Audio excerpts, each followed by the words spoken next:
Долговите кои ги генерираат студентските домови како резултат меѓу другото и на лошото менаџирање датираат одамна. Проблемите кои со години се ставале под тепих сега мора да ги решава оваа влада. Министерката за образование Јанеска обзнани дека во моментов 4 студентски дома се во незавидна ситуација со големи долгови.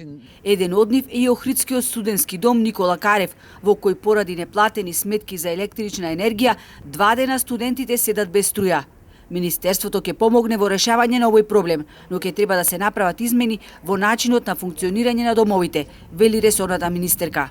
Ке треба да ја промениме методологијата на финансирање на студентските домови, бидејќи таа многу стара и дополнително покрај недомаќинското работење придонесува одредени домови да се најдат во посериозна ситуација. Директорот на Охридскиот студентски дом кажа дека Евана ги исклучила од напојување со електрична енергија поради неплатен 3-месечен вкупен долг од 1.700.000 денари.